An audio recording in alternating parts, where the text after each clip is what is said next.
Hi hello ನಮಸ್ಕಾರ ಎಲ್ಲರಿಗೂ ManeMaddhu YouTube ಚಾನಲ್ಗೆ ಎಲ್ಲರಿಗೂ ಸ್ವಾಗತ. ಹುರುಳಿ ಸಾರು ತುಂಬಾನೇ ಆರೋಗ್ಯಕ್ಕೆ ಒಳ್ಳೆಯದು ಅನ್ನೋದು ತುಂಬ ಜನಕ್ಕೆ ಗೊತ್ತಿರುತ್ತೆ ಅಲ್ವಾ. ಸೊ ಬೇರೆ ಬೇರೆ ಕಡೆಗಳಲ್ಲಿ ಬೇರೆ ಬೇರೆ ರೀತಿಯಲ್ಲಿ ಮಾಡ್ತಾರೆ. ನಾನು ಇವತ್ತು ತುಂಬ ಸಿಂಪಲ್ ಆಗಿ ನಮ್ಮ ಮನೆಯಲ್ಲೆಲ್ಲ ನಾರ್ಮಲ್ ಆಗಿ ಯಾವ ರೀತಿ ಮಾಡ್ತೀವಿ ತುಂಬ ಟೇಸ್ಟಿ ಆಗಿರುವಂತಹ ಹುರುಳಿ ಸಾರು, ಎಸ್ಪೆಷಲಿ ಚಳಿಗಾಲದಲ್ಲಿ ಇದನ್ನು ತಿನ್ನಲೇಬೇಕು. ಈ ಥರ ಮಾಡಿದರೆ ಖಂಡಿತವಾಗ್ಲೂ ನಾವು ತಿಂದೇ ತಿಂತೀವಿ. ಅನ್ನದ ಜೊತೆ ಆದರೂ ಯೂಸ್ ಮಾಡ್ಬೋದು ಅಥವಾ ಸೂಪ್ ಥರ ಬೇಕಂದರೆ ನಾವು ಯೂಸ್ ಮಾಡಬಹುದು. ಹೇಗೆ ಮಾಡೋದು ಈ ಸಿಂಪಲ್ ಆಗಿರೋ ಹುರುಳಿ ಸಾರು ಅನ್ನೋದನ್ನು ಹೇಳ್ತಾ ಇದ್ದೀನಿ. ಈ ವಿಡಿಯೋನ ಕೊನೆ ತನಕ ನೋಡಿ. ಹಾಗೆ ನೀವು ಇನ್ನು ನನ್ನ ಚಾನಲ್ನ ಸಬ್ಸ್ಕ್ರೈಬ್ ಆಗಿಲ್ಲ ಅಂದರೆ ಪ್ಲೀಸ್ ಸಬ್ಸ್ಕ್ರೈಬ್ ಮಾಡಿ, ಹಾಗೆ ಬೆಲ್ ಐಕಾನ್ನ ಕ್ಲಿಕ್ ಮಾಡಿ. ಇದು ತುಂಬ ಟೇಸ್ಟಿಯಾಗಿರುವಂತಹ ಹುರುಳಿ ಸಾರು ಮಾಡೋದಕ್ಕೆ ನಾನು ಫಸ್ಟಿಗೆ ಈ ಚಿಕ್ಕ ಲೋಟದಲ್ಲಿ 2 ಲೋಟ ಆಗುವಷ್ಟು ಹುರುಳಿನ ತೊಗೊಂಡಿದ್ದೀನಿ. ಇದನ್ನ ಫಸ್ಟಿಗೆ ತೊಳ್ಕೊಳ್ಬೇಕು. ಇದನ್ನ ತೊಳ್ಕೊಂಡ್ಮೇಲೆ ಇದಕ್ಕೆ ನೀರು ಹಾಕಿ ಇಡಬೇಕು. ಫುಲ್ ಇದು ಮುಳುಗುವಷ್ಟು ನೀವು ಸ್ವಲ್ಪ ಜಾಸ್ತಿನೇ ನೀರು ಹಾಕಿ ಇಡ್ಬೋದು. ಚೆನ್ನಾಗಿ ನೆನಿಬೇಕದು. ನೀವು ನೆಕ್ಸ್ಟ್ ಡೇ ಸಾರು ಮಾಡೋದಿದ್ರೆ ಹಿಂದಿನ ದಿನ ರಾತ್ರಿನೇ ನೆನೆಸಿಟ್ರೆ ತುಂಬ ಬೇಗ ಬೇಯುತ್ತೆ, ತುಂಬ ಚೆನ್ನಾಗಿ ಕೂಡ ಬರುತ್ತೆ. ಇದನ್ನ ಹಿಂಗೆ ಮುಚ್ಚಿ ಇಟ್ಬಿಡಬೇಕು. ರಾತ್ರಿ ನೆನೆಸಿರೋ ಹುರುಳಿ ಎಷ್ಟು ಚೆನ್ನಾಗಿ ನೆಂದಿರುತ್ತೆ ನೋಡಿ. ಫುಲ್ ನೀರು ಹಾಕಿ ಇಡಬೇಕಾಗುತ್ತೆ. ಇನ್ ಕೇಸ್ ಕಡಿಮೆ ಆದರೆ ಮತ್ತೆ ಎಕ್ಸ್ಟ್ರಾ ಹಾಕ್ಕೊಳ್ಬೋದು ನಾವು.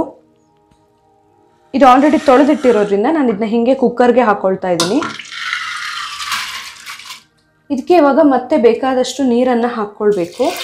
ನಾವು ಸಾರು ಮಾಡೋದು ಅದೇ ಆ ನೀರಲ್ಲೇ ಮಾಡೋದ್ರಿಂದ ನಿಮಗೆ ನೀರು ಎಷ್ಟು ಜಾಸ್ತಿ ಬೇಕೋ ಅಷ್ಟು ಹಾಕ್ಕೊಳ್ಬಹುದು. ನಾನೀಗ ಮತ್ತೆ 3 ಲೋಟ ಆಗುವಷ್ಟು ನೀರನ್ನು ಹಾಕ್ಕೊಂಡಿದ್ದೀನಿ.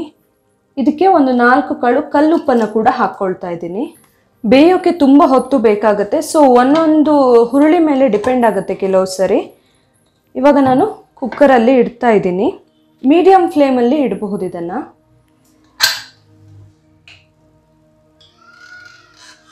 ಇದಿವಾಗ ಕರೆಕ್ಟಾಗಿ ಬೆಂದಿದೆ.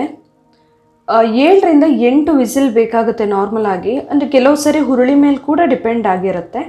ನಾನು ಇದರಲ್ಲಿ 8 ವಿಸಿಲ್ ಬರ್ಸಿದ್ದೀನಿ. ಈ ಥರ ಚೆನ್ನಾಗಿ ಬೆಂದಿರಬೇಕು, ಮೆತ್ತಗಾಗಿರಬೇಕಾಗತ್ತೆ. ಇವಾಗ ಇದರ ನೀರನ್ನು ಬಸ್ಕೊಳ್ತೀನಿ ಫಸ್ಟಿಗೆ. ಈ ಬೇಯಿಸಿರೋ ಕಾಳು ಇದೆಯಲ್ಲ, ಉಳಿದಿರೋ ಕಾಳು, ಅದನ್ನು ಉಸ್ಲಿ ಥರ ಮಾಡಬಹುದು. ತುಂಬಾ ಒಳ್ಳೆಯದು ಮಕ್ಕಳಿಗೆಲ್ಲ ಅಂತೂ. ಆ್ಯಕ್ಚುಲಿ ಮಕ್ಕಳಿಗೆ ಇಷ್ಟ ಕೂಡ ಆಗುತ್ತೆ ಸ್ವಲ್ಪ ಬೆಲ್ಲ ಹಾಕಿ ಮಾಡಿಬಿಟ್ರೆ. ಹಾಗೆ ಮೂಳೆಗಳಿಗೆಲ್ಲ ತುಂಬ ಒಳ್ಳೆಯದು. ಈ ಚಳಿಗಾಲದಲ್ಲಂತೂ ಬೆಸ್ಟ್. ಯಾಕಂತ ಹೇಳಿದರೆ ಮೂಳೆಗಳ ನೋವೆಲ್ಲ ಬರೋದು ತುಂಬ ಜಾಸ್ತಿ ಅಲ್ವಾ, ಥಂಡಿ ಜಾಸ್ತಿ ಆದಾಗ. ಸೊ ದೇಹನ ಬೆಚ್ಚಗಿಡುತ್ತೆ ಇದು. ಜೊತೆಯಲ್ಲಿ ಮೂಳೆಗಳಿಗೆಲ್ಲ ತುಂಬಾ ಒಳ್ಳೆಯದು. ಮೂಳೆಗಳು ಗಟ್ಟಿ ಆಗೋದಕ್ಕೆ ಹೆಲ್ಪ್ ಆಗುತ್ತೆ. ಇದನ್ನ ಹಿಂಗೆ ನೀರು ಕರೆಕ್ಟಾಗಿ ಇಳಿಯೋಕ್ಕೆ ಬಿಡಬೇಕು. ಇವಾಗ ಒಂದು ಆನಿಯನ್ ತೊಗೊಂಡಿದ್ದೀನಿ. ಇದನ್ನ ಉದ್ದುದ್ದಕ್ಕೆ ಕಟ್ ಮಾಡ್ಕೊಳ್ತೀನಿ. ಕೆಲವೊಬ್ಬರು ಆನಿಯನ್ ಹಾಕಲ್ಲ, ಬಟ್ ಆನಿಯನ್ ಹಾಕಿದರೆ ಟೇಸ್ಟ್ ತುಂಬ ಚೆನ್ನಾಗಿ ಬರುತ್ತೆ ಹುರುಳಿ ಸಾರಿಗೆ. ಹಾಗೆಯೇ ಒಂದು ಹಸಿಮೆಣಸನ್ನು ಕೂಡ ತೊಗೊಂಡಿದ್ದೀನಿ. ಇವಾಗ ಇದು ನೀರು ಕರೆಕ್ಟಾಗಿ ಇಳಿದಿದೆ. ಇದನ್ನ ತೆಕ್ಕೊಂಡ್ಬಿಡ್ತೀನಿ. ನೋಡಿ ಎಷ್ಟು ದಪ್ಪವಾಗಿದೆ ಅಂತ. ಇದನ್ನು ಹಿಂಗೆ ಕುದಿಯೋಕೆ ಇಡಬೇಕೀಗ ಫಸ್ಟಿಗೆ. ಇವಾಗ ಇದಕ್ಕೆ ಕಟ್ ಮಾಡಿಟ್ಟಿರೋ ನೀರುಳ್ಳಿ ಮತ್ತು ಹಸಿಮೆಣಸನ್ನು ಹಾಕ್ಕೊಳ್ತಿದ್ದೀನಿ. ಆ್ಯಕ್ಚುಲಿ ತುಂಬಾ ಈಸಿ. ಬೇಯಿಸೋದೊಂದು ತುಂಬ ಟೈಮ್ ತೊಗೊಳುತ್ತೆ ಬಿಟ್ಟರೆ, ಮತ್ತು ತುಂಬಾ ಈಸಿ ಇದನ್ನು ಮಾಡೋದು.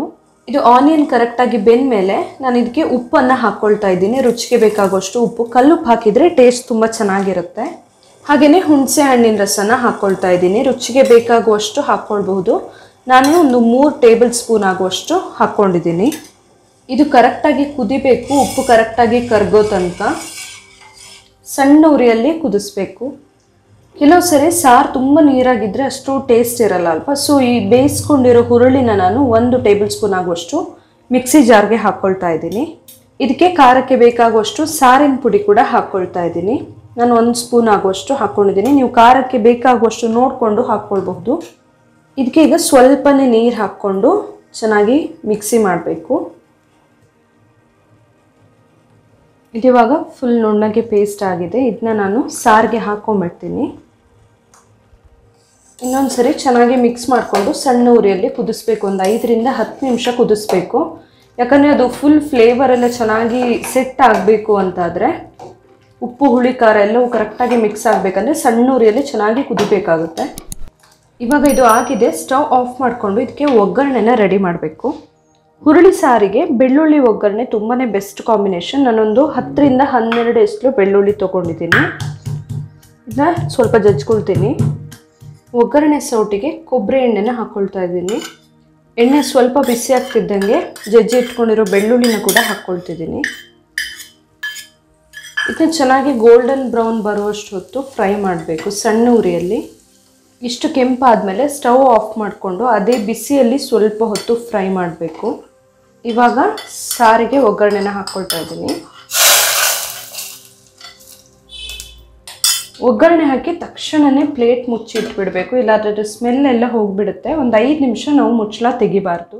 ಇವಾಗ ಹುರುಳಿ ಸಾರು ರೆಡಿಯಾಗಿದೆ. ತುಂಬ ಚೆನ್ನಾಗಿರುತ್ತೆ ಅನ್ನದ ಜೊತೆ, ಇಲ್ಲಾಂದರೆ ಸೂಪ್ ಥರ ಕೂಡ ಕುಡಿಬಹುದು.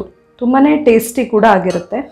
ಅದರಲ್ಲೂ ಕುಚ್ಚಲಕ್ಕಿ ಅನ್ನ ಇದ್ದರೆ ತುಂಬ ಬೆಸ್ಟ್ ಕಾಂಬಿನೇಷನ್ ಅಂತಲೇ ಹೇಳಬಹುದು. ಚಳಿಗಾಲದಲ್ಲಿ ಈ ಥರ ಒಂದು ಸಾರು ಮಾಡ್ಕೊಂಡ್ಬಿಟ್ರೆ ಆರೋಗ್ಯಕ್ಕೂ ಒಳ್ಳೆಯದು, ಹಾಗೆ ಬಿಸಿ ಬಿಸಿ ತಿನ್ನೋಕೆ ಕೂಡ ಚೆನ್ನಾಗಿರುತ್ತೆ.